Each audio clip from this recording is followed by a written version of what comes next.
Here's a tricky SAT grammar question to see if you actually have SAT grammar down.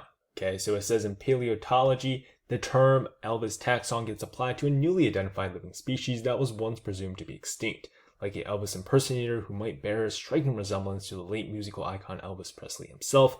A Elvis taxon is not the real thing. Something something is a misidentified look-alike. Which choice completes the text so that it conforms to the conventions of standard English? Pause the video and try to answer the question on your own.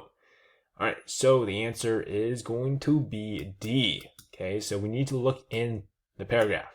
Okay, so the sentence that says, like the Elvis impersonator, all the way down to Elvis taxon is not a real thing, that entire portion is one independent clause.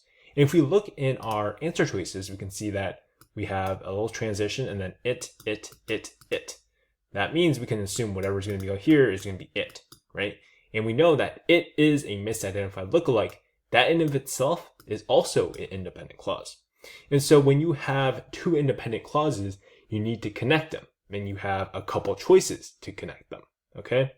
And one of those choices is a period. Another one is a semicolon.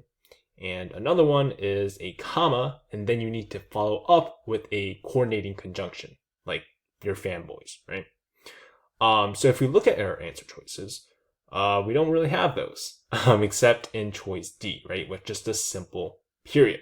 The other answer choices don't conform to standard English. Like if we look at A, yeah, it has but, right? It has that transition, but there's no comma, right? It just ruins it.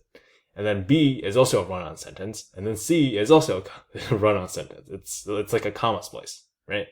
So that's why D is the correct answer in this case. So that does it for the video, guys. If you want more questions just like this, make sure you subscribe. I'll see you guys in the next one.